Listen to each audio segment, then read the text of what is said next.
every day we're moving about, we're interacting with people, and we're having emotional reactions. So these emotional reactions, sometimes they're conscious and sometimes they're rational, and sometimes they're not conscious and sometimes they're not rational, right?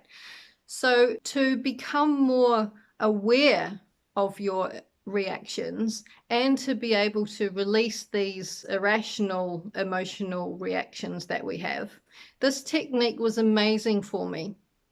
And what it did was I started to use this technique when I briefly got back together with my son's father. And he was staying with us, and every time he came home, I would see that the most ridiculous things about him annoyed me. Like even walking through the door and playing with my son, and the things that should not be affecting you emotionally in a negative way at all. Like, it was ridiculous. So I thought, oh, I can see how I'm all triggered up. So I used this technique. When someone says something to you, you have a normal facial response or a normal tightening up of the body or something that you do that makes you change your physical presence, right? So say someone says something to you and you make this sort of face, or you might clench your jaw, or you might squint your eyebrows, or whatever it is. And even if it's only subtle, it's still a reaction, and you need to become aware of the physical reaction that goes on.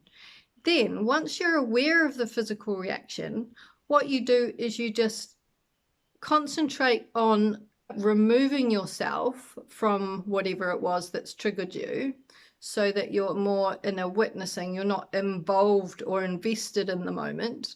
And then you take a step back and you just become aware of that tension or movement in the body. Then you let it go. So if you were doing this, you let it go. If you're doing this, you let it go. And you can do it very quickly and very consciously without anyone knowing, right? It's not something that's people are going to notice. Now, when you do this, you're instantly letting the trigger go, right? So it's really cool. So what you do is, whenever anyone makes you tense up or you get a reaction, you just bring it back down to neutral.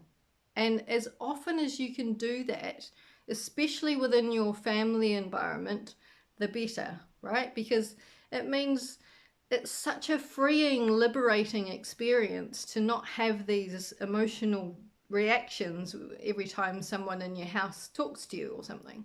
I would do this process for, I think I did it for like a couple of weeks, and I felt like a completely changed person, right?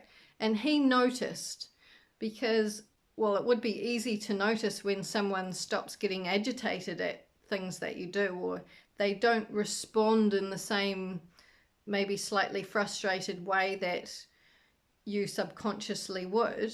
And even though they might be subtle energy shifts, whoever it is that's next to you or around you or living with you will notice. And they might notice on a very conscious level, or they might notice on a subconscious level. And what happened with us was that he noticed, but he didn't know quite what was going on, because at the time I was a very internal person. So I didn't like to express what was going on internally for me. And there was a lot of internal dialogue. I used to cope with things internally. My whole world was internal, right? Which was bad, but that's just how it was. So communicating these things would have been like confrontation to me. They're not anything like that now. They're just normal conversation. But at the time, it was very confronting, and I couldn't even bring myself to tell him what I was doing. I say that because it's important to talk to the person that you're with and the people around you that you're using these techniques that I'm going to be teaching you, like this one, to make sure that you're all integrated with the healing process, because you don't want to raise your vibration or raise your consciousness or your level of thinking to a new height without the loved ones and people that you care about raising with you. Yeah, you don't want to be leaving them behind. Things can move quite quickly when you're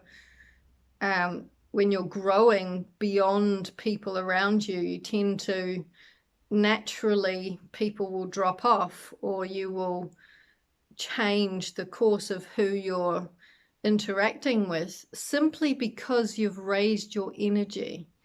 And it's quite a profound thing to live through, these growths and changes, and seeing people drop away and seeing how people don't relate to you anymore because you're on a different wavelength to them. And that's okay, and that's all just part of who we are and what we're doing. But I thought it was important to mention, so just keep that in mind when you're going through these sorts of tools. They are also self-development tools, so use them as self-development tools and recognize that you will be growing, you will be learning, you will be developing your mental health skills, your communication skills, and you'll be feeling a lot better about things, and that will raise your energy and change how you communicate with people. Okay, so that's it for this video, and I hope you've enjoyed it.